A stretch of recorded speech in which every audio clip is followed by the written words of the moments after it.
so many people lose because they want to prove that this too did not work. When in reality, it was that you don't know how to make it work. And it has been easier for you to complain and say, this did not work the way that I would prefer, right? Rather than like, how can I make this work for me? How can I turn this into something that can still be a W? Winners will always win because they will still be able to find, the silver lining even in the terrible experiences that will make them better.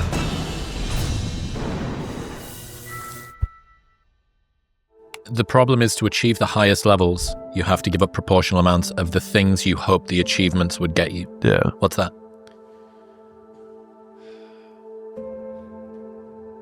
I'll give a micro example of a sacrifice that I've chosen to reverse, which is that I love training.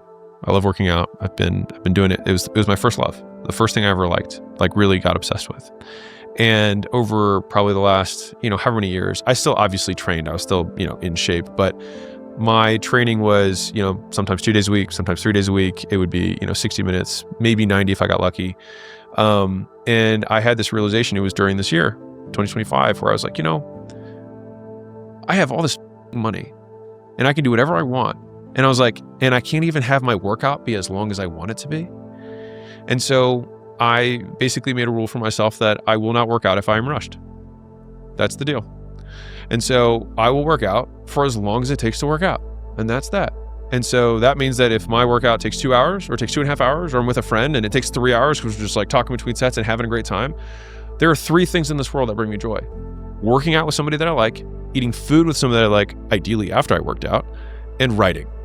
The 3 things that bring me the most joy in life. And I was like, why am I sacrificing one of the only 3 things in this world that I know that I enjoy to get something that I hoped would buy me the freedom to work out as much as I wanted whenever I wanted? And so what are the things that I put on the altar of the success? So what are the things that I sacrificed for this God of achievement? And I was like, this one I'm not willing to sacrifice anymore. And so I think part of the reason that has been a lifeboat for me, or a life raft, while this kind of worst season has happened, it's like I put on 20 pounds of muscle so far this year because I've been able to I've been using that as a really wonderful outlet. And I was like, man, and I'm focusing more on this. Like my training partner every day, I'm like, dude, thank you for doing this with me. Like, this is awesome. Like, this is great. Like I've won the day. Like if I did nothing else, I get to the end of the day and I'm like, I crushed this workout. And that's enough.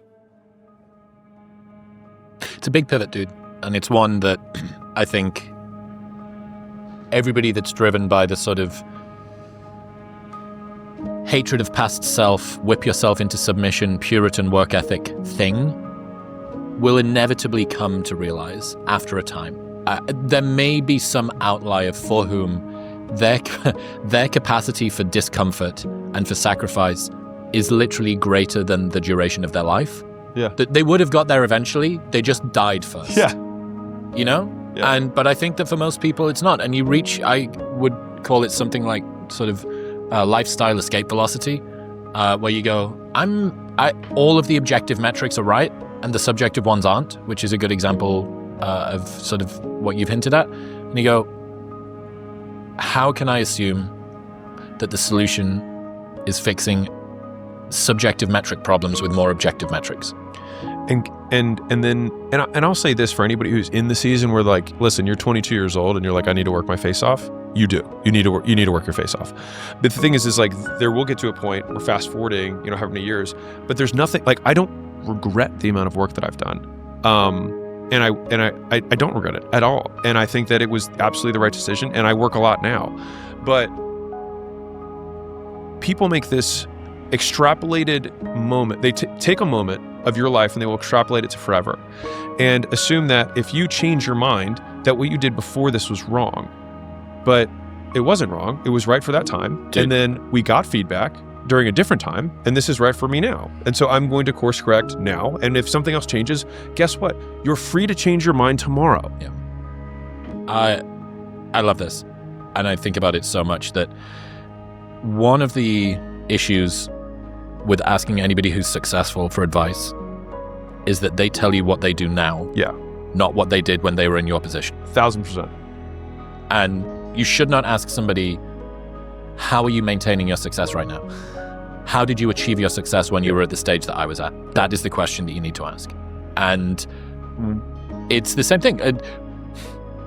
Stupid people see somebody changing their mind as a weakness, not as a strength. And if you are the sort of person who goes, this strategy worked for me previously, or didn't, or I thought it worked for me and it didn't, I'm going to update the way that I operate. Perfect example. I've been on this sort of a flex, similar to yourself. I would say my lifestyle escape velocity, I needed to reach a lower altitude than you. So I was, getting into coast as opposed to still using the booster rockets earlier. Yeah. But I started talking about how like purposeful de-optimization, what is it that you're doing the things for, transitioning from the work until your eyes bleed to a different mode of reward and stuff like that. And some people that I think don't understand me super well, which is fine because no one's supposed to understand you, especially not random people on the internet, but people will see snippets of whatever's been sort of the most salient narrative. And a bunch of them said something to the effect of, bro sold us the problem, now he's selling us the solution. Yeah. And I was like, that's really interesting, because what I'm doing is saying, this works for me right now. And what I was saying in the past was, this works for me right now. Nothing has changed.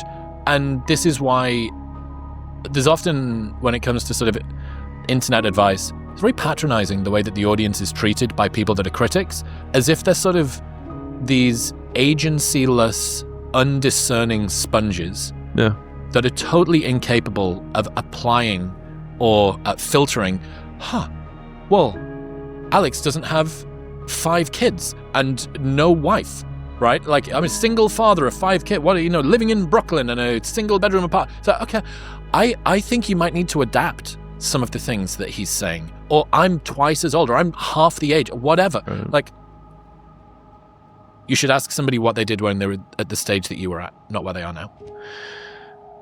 So many things I want to respond to. So, number one, my embedded command to everyone is use if useful.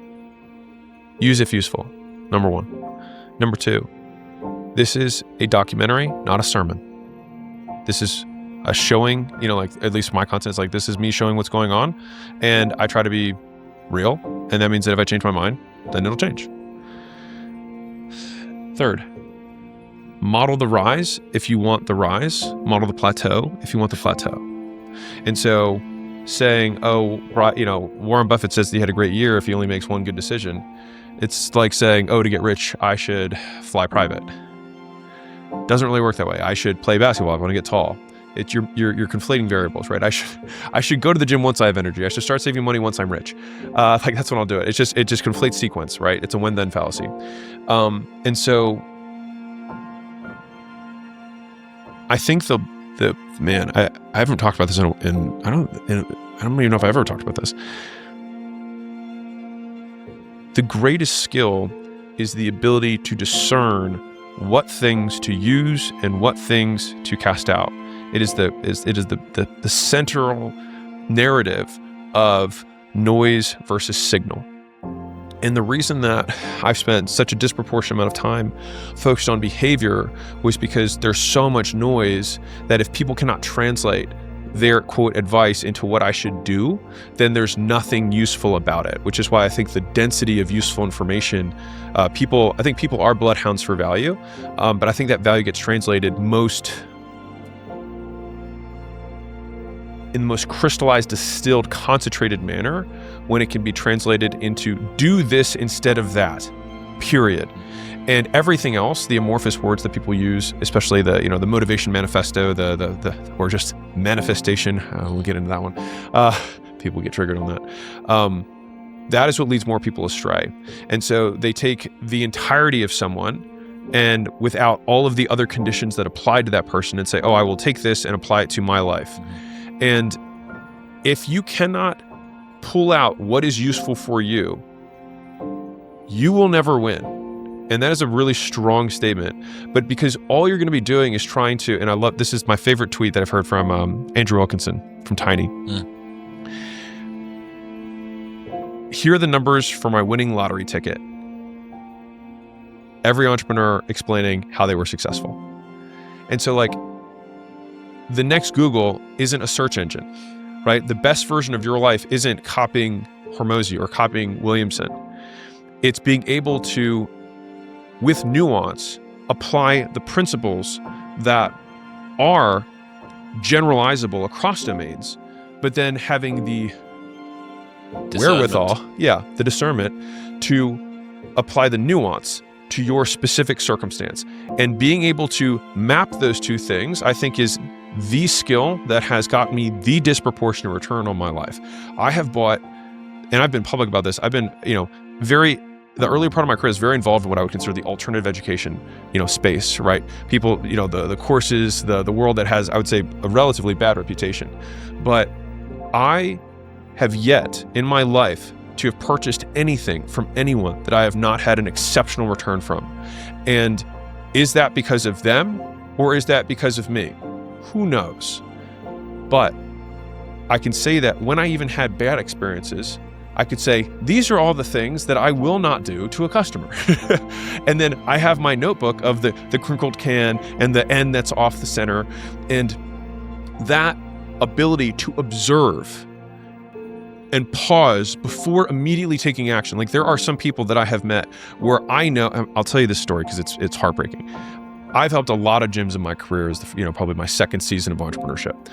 One of the things that we'll do to a gym to make it more profitable is we adjust pricing. Sometimes we send a price raise letter, and this thing's tested. We've done it hundreds of times. A guy, reaches out and said, "Hey, I did the whole price raise, and 90% of my members left." And I was like, "What? What happened?" And so he explained that he had a $29 a month gym, and then he raised it to $200 a month. That only works when you're a service business, not what I consider a facility usage business, where you're just like $10 a month crunch and it's just like you can use the gym whatever you want, you have equipment. My model was for people who had trainers and who were teaching, classes or sessions or semi-privates. And so in those instances, if you're at $99 and you go to $200, you're not going to lose half your customers. You might lose a third, but you still make more money, have more profit, et cetera.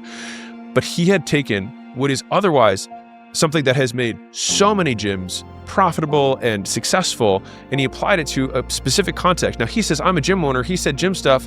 But then what happens is, for you and I, or anybody who wants to make content, if I were to say, okay, under these situations, under this particular context, if you have a decent relationship with your customers and you have ongoing communication, then you can say, it's like, you don't need, it takes 10 minutes of disclaimers to get to the point, right? And so then this is why fundamentally, like, winners will always win, because they will still be able to find, the silver lining even in the terrible experiences that will make them better.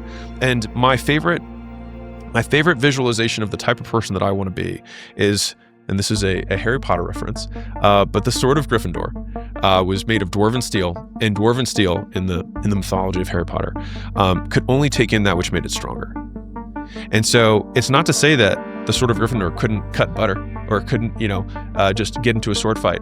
But if it happens to, kill a basilisk, then it will absorb the poison of the basilisk. And so, so many people lose because they want to prove that this too did not work, when in reality it was that you don't know how to make it work. And it has been easier for you to complain and say, this did not work the way that I would prefer, right? Rather than how can I make this work for me? How can I turn this into something that can still be a W? And I think that one skill has probably been the single unlock that I've been able to have, because I learned these alternative, this alternative world of education of how do you sell? How do you run ads? How do you sell, courses? How do you do coaching? All this stuff that has a really negative kind of vibe. But the thing is the fundamentals of persuasion there are so powerful. They were just being used to sell stuff that's not good. But the thing is that there's so much buyer resistance there that if you can sell stuff in that market, when you go to sell insurance, you murder. And so I think people fail to take into consideration the context of the person who's giving the advice and what piece is useful that they should use. And the rest you can cast away.